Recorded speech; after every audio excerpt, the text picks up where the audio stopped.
Hi guys, welcome back to another video. Second one today. So I devoted a little bit of time to Benjamin Franklin's biography. I've been meaning to read it for years. Autobiography. Autobiography is probably my favorite genre, um, and I've been meaning to read this one forever. And the reason I got onto it was who loved this book was Leo Tolstoy. And it's immediately obvious why someone like Tolstoy would like Benjamin Franklin.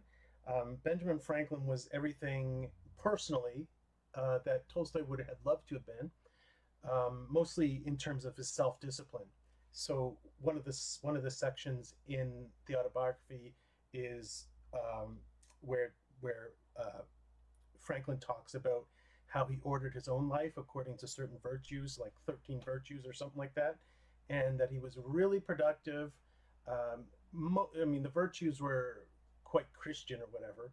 Um, he was, you know, he was like Christian, like all those leading uh, founding fathers were, kind of Freemasony, John Lockean kind of Christians.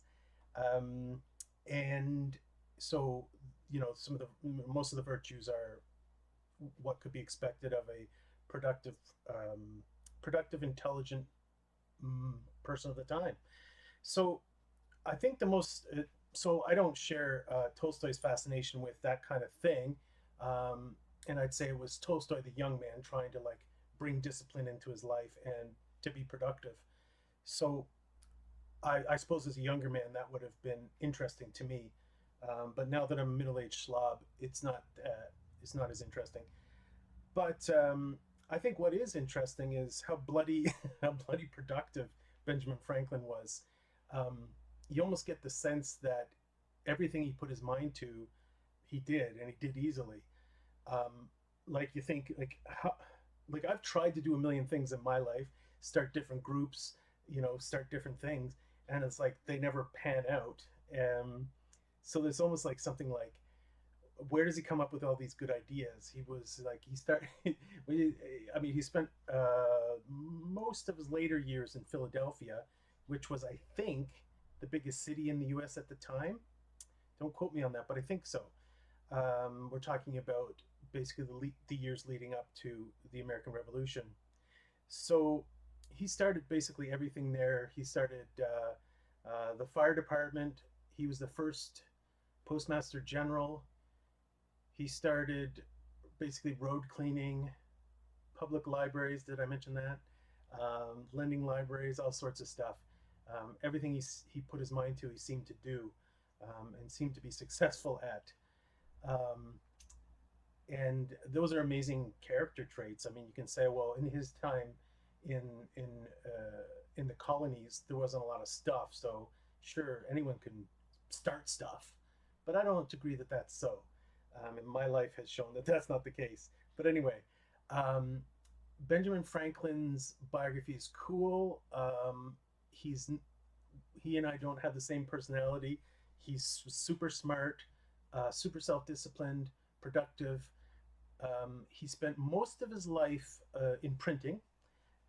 He started working for his brother, his older brother, and they did not get along. It, the way Benjamin Franklin tells it, his brother was basically a tyrant. So Franklin had to go out. I mean, he was from a huge family. I can't remember how many siblings he had, but I'm quite sure over 10. And so basically, he went off by himself as a young man and found his way in the publishing arena, and basically worked hard. Was adventuresome, going off away from home as a young man and trying new things. What else can I say? The autobiography doesn't go right up to the end of his life. Um, so you would need to read. You don't hear much about them. Well, you don't hear anything about the American Revolution, and but you do hear that he did go to England and he did go to France to in a kind of ambassadorial role. What else can I say? I guess if you want to, see the life of someone who is super productive, obviously, he was a leading scientist in the field of electricity. He doesn't talk about the whole key on the kite thing, so I don't know what to tell you about the historicity of that kind of thing. But he was a leading theorist in the field of electricity. Um, and so, if you're looking for a quick, easy entryway into, American history and check out more, one of the more astounding, impressive of the founding fathers, then you probably can't go wrong with his autobiography.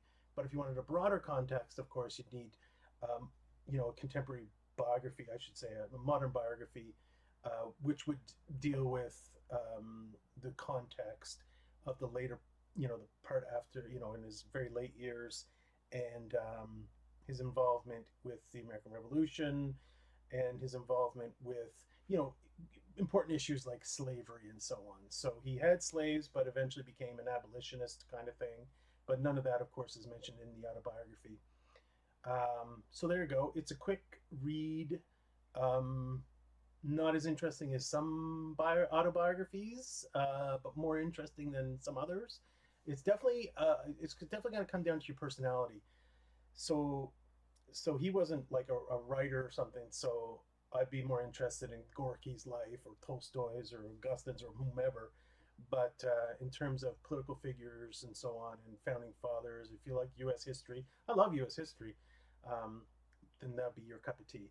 Okay, thanks, guys. Wow, I'm just keeping the videos under 6 minutes, or just I should say of 6 minutes. Okay, talk to you soon, guys. All the best.